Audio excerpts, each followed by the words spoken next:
Entonces, el objetivo de hoy es compartirles esta revisión del consenso del Colegio Americano de Medicina del Deporte para la prescripción del entrenamiento de fuerza y hipertrofia y cómo nosotros lo podemos aplicar a nuestros deportistas, a deportistas aficionados que al final igual son adultos sanos, ciclistas, triatletas y cómo podemos utilizar las metodologías que nosotros igual tenemos dentro del proceso de entrenamiento. Primero voy a mostrarles las conclusiones principales como para que las tengamos siempre claras. Aquí hay una nueva actualización de algunos conceptos.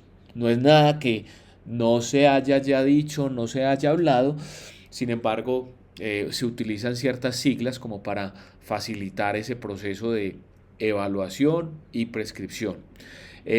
Además, cómo podemos nosotros realmente aplicar estos conceptos al triatleta aficionado, que es al que nosotros acompañamos, y aunque nosotros acompañamos deportistas que tienen algunas condiciones médicas, nuestros deportistas con esas condiciones médicas participan en el entrenamiento y en la competencia siempre y cuando estén estables.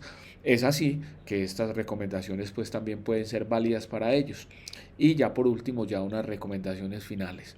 La idea es que me dejen pues igual los comentarios, me compartan las dudas que tengan para después también eh, ampliar esa información. Entonces este consenso, como les decía, es una actualización del consenso del año 2009, es decir, llevamos 17 años prácticamente con unos consensos, con un consenso viejo. Obviamente nosotros desde el entrenamiento de forma individual hemos ido actualizando nuevos conceptos, sin embargo, cuando hablamos de estas posiciones que coloca el Colegio Americano de Medicina del Deporte, esto es muy importante porque esto invita a que desde los gimnasios, desde todo lo que tiene que ver con suplementación deportiva y desde la práctica, pues también se empieza a modificar. Este consenso realizó, pues hizo una revisión muy grande de artículos y a partir de ahí hizo un filtro como se ve acá para llegar a 137 revisiones sistemáticas que cumplía como con todos los criterios. En total, pues estamos hablando de que fue un seguimiento a más de 30.000 participantes evaluados, lo cual hace que esta evidencia sea robusta. Sin embargo, también eso hace que la evidencia no se pueda aplicar necesariamente de forma individualizada, sino que ya nosotros tomamos la información y posteriormente la individualizamos para poder realmente hacer lo que llamamos una aproximación personalizada.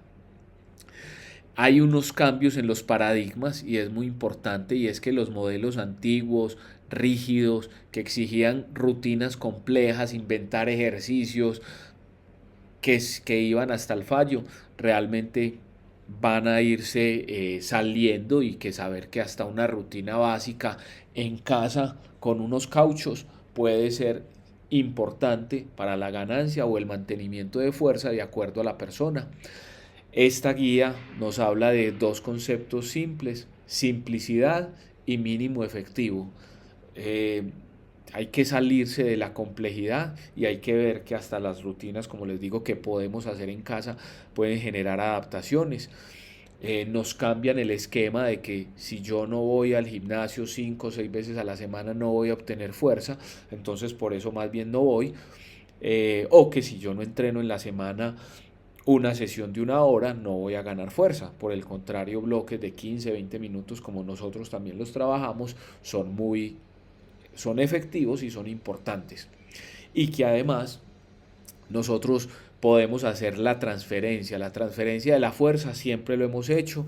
Nosotros sabemos la importancia de hacer trabajos específicos de fuerza al aire libre, a eso, haciendo cuestas, trabajos con paletas, trabajos en la bicicleta. Y aquí este consenso nos reafirma pues todo eso que hemos hablado. Eh, Aquí es importante que cuando hablamos de fuerza, hablamos de que cualquiera de estas metodologías realmente pueden mejorar tanto la fuerza máxima, la hipertrofia, la potencia y la transferencia ya como de esa fuerza a la marcha y al equilibrio en las personas sanas.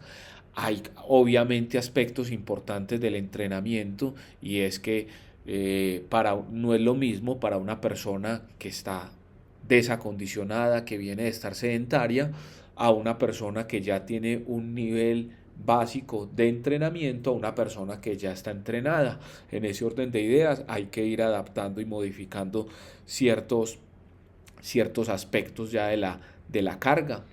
De acuerdo a la persona, cada persona tiene una dosis mínima, y aquí es donde comienzan a aplicarse los conceptos, o a cambiar los conceptos, y es que la dosis mínima es diferente para cada uno de nosotros, y ahí es donde nosotros debemos ir individualizando.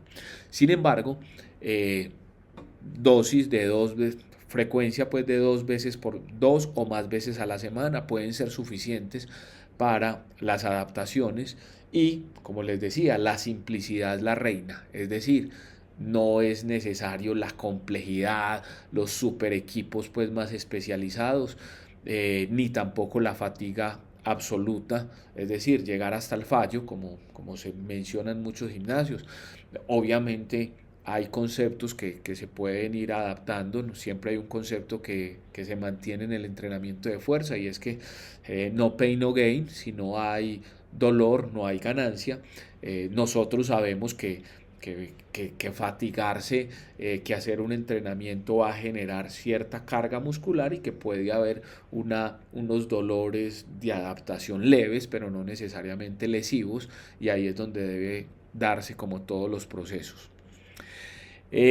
Con los atletas, nosotros sabemos que los atletas aficionados al final es una población adulta, es una población que, más allá de los beneficios que quiere del deporte, del rendimiento físico, también está buscando mejorar su salud, mejorar su metabolismo, lograr adaptaciones cardiovasculares que se equilibren con todo lo que es la masa muscular. Sabemos el poder del músculo para mantener la salud. Hoy en día los endocrinólogos están de acuerdo de que el músculo es un órgano endocrino con la capacidad de liberar una cantidad de sustancias, hormonas, de regular el metabolismo de los azúcares, de regular el metabolismo de las grasas, de los lípidos en nuestro cuerpo. Entonces, la fuerza sí o sí es importante, y por eso debemos hacerla fácil. O sea, debemos de salirnos del esquema de la complejidad y buscar que nuestro deportista encuentre la forma fácil, que si no puede ir al gimnasio, que haga en casa, que si está de viaje la haga, pero que encontremos, que le demos esa facilidad. Fundamental, nuevamente, no hay que ir hasta el fallo. Las superficies inestables no necesariamente aplican para el mantenimiento de la salud general.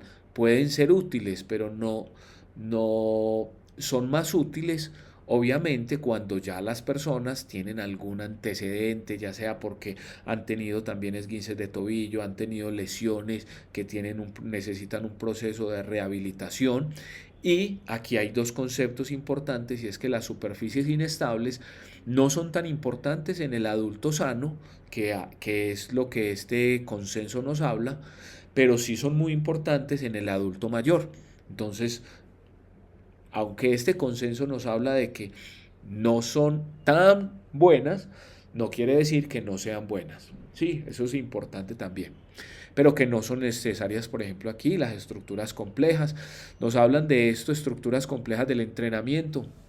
Ustedes saben que muchas veces como entrenadores buscamos hacer entrenamientos que sean variados, entrenamientos que generen un poco más de adherencia, es decir, cargas altas, o un alto volumen de repeticiones en la primera serie, e ir aumentando la carga progresivamente en la segunda, en la tercera, en la cuarta, o hacer trabajos piramidales, digamos, con las series.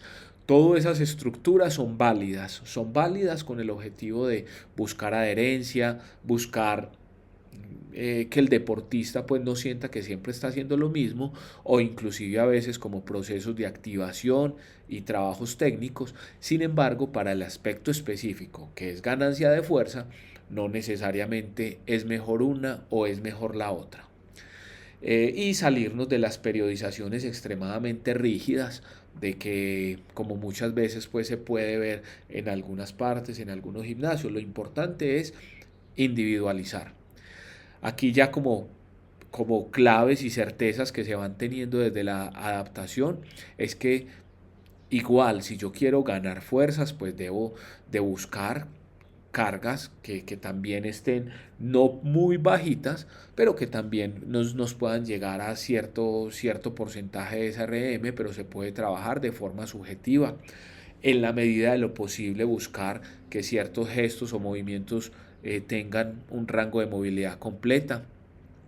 Se habla de volúmenes y, como vamos a ver ahorita, mayor volumen con respecto a series, repeticiones, no necesariamente nos va a dar mejores resultados. Por lo menos para el mantenimiento de la salud, 2 a 3 series son suficientes para la mayoría de las personas. Aquí viene un modelo que nosotros ya lo hemos visto, pero viene acompañado de dispositivos. La carga excéntrica sabemos que es para la prevención de lesiones, es mucho mejor que la carga concéntrica o que la isometría. Sin embargo, también ya en gimnasios y en muchos centros se encuentran dispositivos inerciales, y este que es un dispositivo de carga excéntrica, que es el flywheel. Si no lo conocen me dicen y ahorita yo se los muestro, que son dispositivos que ayudan a que las personas realmente tengan una carga excéntrica con muchos ejercicios. Entonces esta es una muy buena opción también dentro de los entrenamientos, seguir incluyendo cargas excéntricas.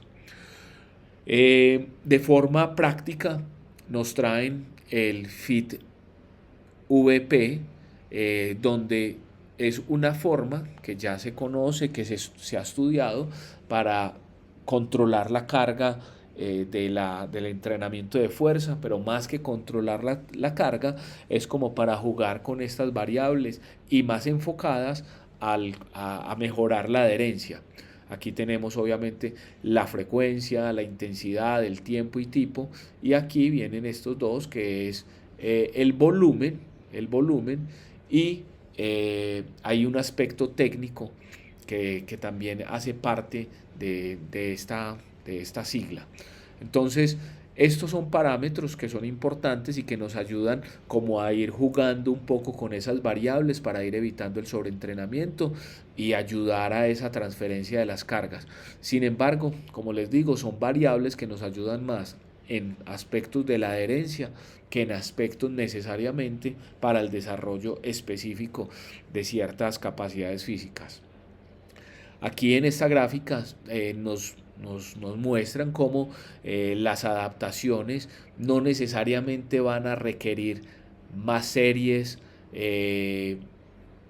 o un número muy elevado de frecuencia semanal. Hay un promedio donde a partir del cual ya las ganancias pues realmente son marginales.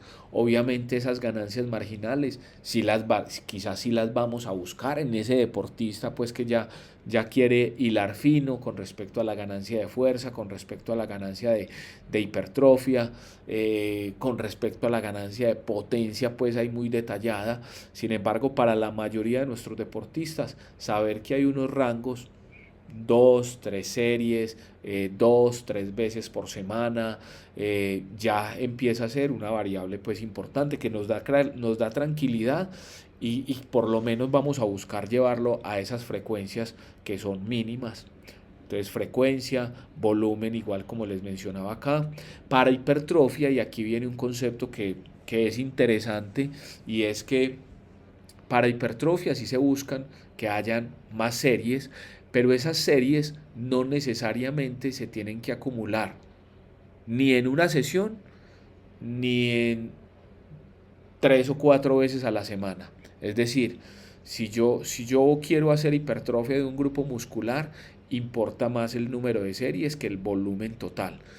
Y si yo puedo, obviamente, distribuir esas series en la semana, pues voy a tener en teoría menos sobrecarga. Pero inclusive si yo, pues lo que dicen ahí las teorías, si yo en 2 días hago ese volumen de 10 series, puedo tener la carga suficiente para ir haciendo hipertrofia. Con nosotros, con nuestros deportistas, atletas de resistencia que ya tienen una carga masiva, definitivamente no tenemos que hacer ciertas sobrecargas, principalmente en los periodos de trabajo donde el volumen aeróbico es más alto. Sí podemos hacer, y más para trabajar otros grupos musculares, por ejemplo, como lo tenemos en la pretemporada, donde tenemos a veces más sesiones por semana, con el objetivo de trabajar otros grupos musculares que no los trabajamos en la fase específica, inclusive más por falta de tiempo que porque no haya que trabajarlos.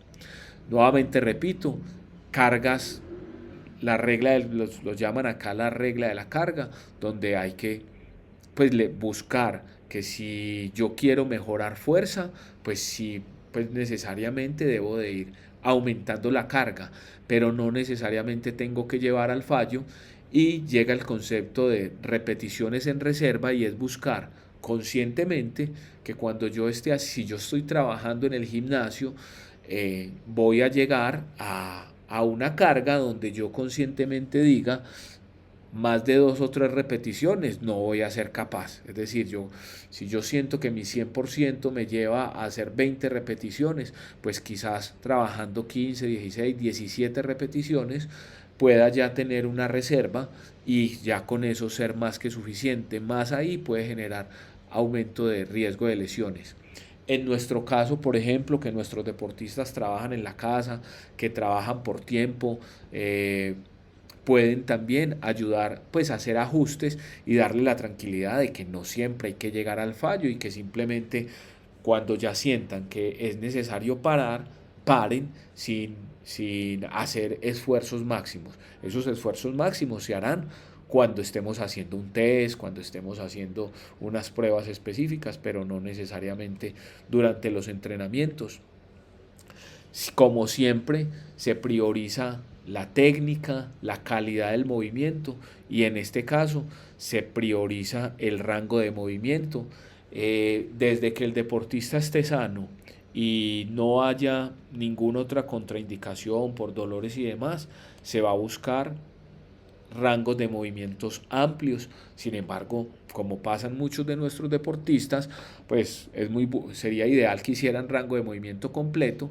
Sin embargo, si tienen limitaciones en rodillas, si tienen limitaciones en zona lumbar, pues vamos a sugerirle que de los ejercicios que les proponemos, pues busquen el ángulo de movimiento que sea adecuado y tolerable para ellos según su capacidad. Mucho énfasis en las cargas excéntricas. Las cargas excéntricas deben hacer parte de los procesos de entrenamiento, no solamente como parte de los procesos de recuperación. En la recuperación, en la fisioterapia, la carga excéntrica hace parte de esa fase final de la terapia. Sin embargo, nosotros en el entrenamiento deberíamos ser muy enfáticos en todo lo que es la carga excéntrica como parte del entrenamiento. Eh, Nosotros en la plataforma, en Training Peaks, tenemos trabajos que nos ayudan mucho con esa carga excéntrica. Tenemos algunos ejercicios dentro de cada una de las sesiones de entrenamiento con cargas excéntricas. Generalmente yo utilizo la sigla excéntrico, perdón,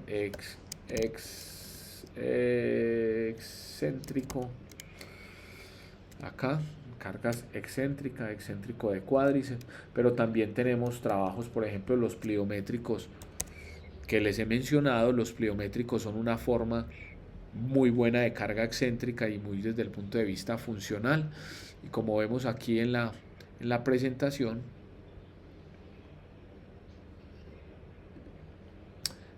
estos trabajos nos ayudan mucho también a mejorar obviamente la potencia. Eso lo sabemos y es importante seguir trabajándolo.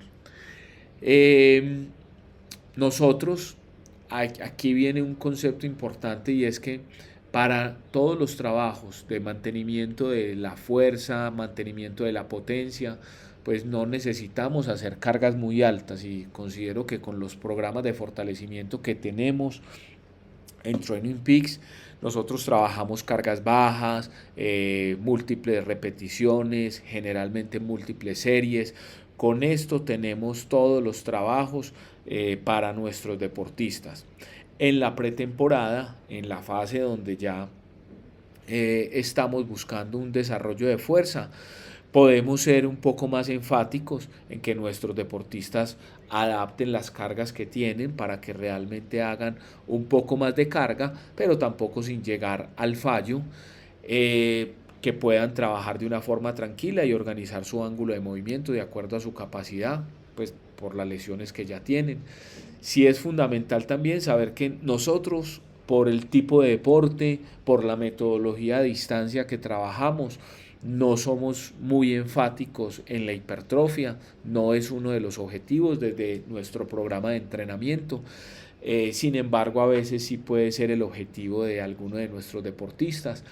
Eh, entonces sí es importante como direccionarlo, porque definitivamente para hacer trabajos al 90, al 100% de una RM se requiere un control, una supervisión, porque ya más por temas de seguridad. Entonces nosotros no somos muy, digamos, desde nuestro método de entrenamiento de deportistas de resistencia, nos quedamos muy acá como en toda la zona media, buscando que sea más la constancia semana a semana, más que la carga solo semanal. Eh, Obviamente aquí, hoy en día buscamos que nuestros deportistas sean atletas híbridos, y no necesariamente estoy hablando de llevarlos a competencias de Hyrox o competencias eh, de deportes híbridos, no, sino que estamos hablando de que nuestro atleta de resistencia, nadador, ciclista, corredor, también debe ser fuerte, también debe tener una tolerancia adecuada a las cargas. Sabemos que un entrenamiento concurrente bien controlado no va a anular las adaptaciones aeróbicas. El tema de digamos, el tema aquí es la adecuada combinación del deporte, y sabemos que un entrenamiento suave de trote con cargas bajas no va a afectar un entrenamiento de cargas bajas a moderadas de fuerza. Ya el tema de una carga alta de un entrenamiento aeróbico más una carga alta de un entrenamiento de fuerza, pues eso va a afectar más los procesos de recuperación. Entonces creo que podemos tener el concepto de que nuestro deportista aficionado sano igual debe de tener una mezcla de capacidad aeróbica y capacidad de fuerza por el deporte y por su salud. Vamos a buscarlo, obviamente, integrarlo dentro de nuestra semana, ser muy enfáticos en que así sea una vez a la semana que nuestro deportista haga entrenamiento de fuerza, pues vamos a decirle, hey, está bien, o sea, no es que esté mal, por lo menos una vez a la semana. Si se puede hacer dos, si se puede hacer más veces, pues probablemente con un buen control de la carga eso va a ser mucho mejor y se hace parte del objetivo bien.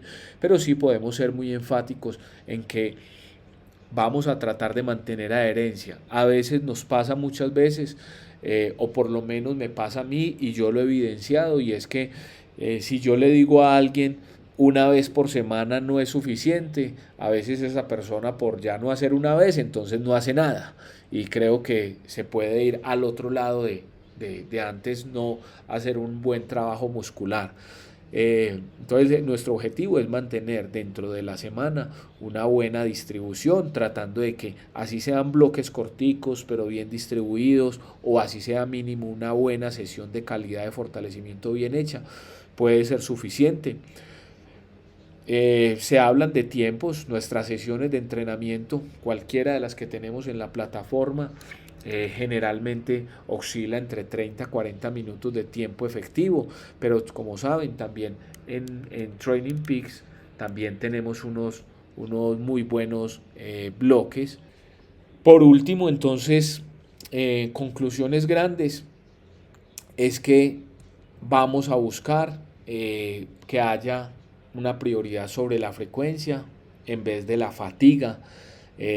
Nosotros programamos 2, pero sabemos que hasta un día mínimo a la semana es válido. Obviamente siempre vamos a incentivar para que por lo menos hayan 2 días de trabajo de fuerza, más porque nosotros desde el deporte de resistencia estamos involucrando diferentes grupos musculares, grandes, medianos, pequeños grupos musculares. A veces los pequeños son los que hay que hacer más énfasis porque son los que más se lesionan.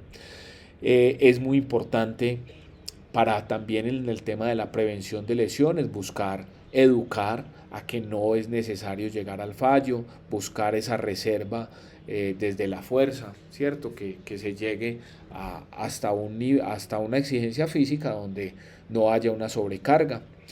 Que dependiendo ya de los objetivos de nuestro deportista, pues vamos quizás a buscar unos trabajos con unas cargas más altas, unas cargas de una potencia mayor, pues del porcentaje de una RM, pero que no necesariamente va a buscar, no, va a aplicar para todos, y que esto aplica cuando el deportista dice yo tengo la posibilidad de hacerlo en un gimnasio, con un entrenador, con alguien que me va a supervisar y no va a tener riesgo de lesiones. Eh, Vamos a hacerlo fácil, o sea, los objetivos de esta nueva actualización es hacerlo fácil para el deportista, es hacerlo fácil para lograr principalmente que el deportista, que la persona sana mantenga adherencia. Y el entrenamiento de fuerza óptimo no es el que más fatiga genere, sino el que mayor rendimiento transfiera con el menor estrés añadido, el menor estrés posible. Estas son como las conclusiones grandes de este consenso. Es un consenso que yo creo que reafirma un poco lo que ya hacemos, lo que estamos nosotros aplicando de nuestro programa de entrenamiento. Es un consenso que ayuda a, a orientar también y hacerle fácil las cosas a nosotros y al deportista, pero el objetivo grande es mejorar la adherencia. Dejo hasta aquí esta presentación y ahí quedo ahí ya atento a los comentarios y preguntas.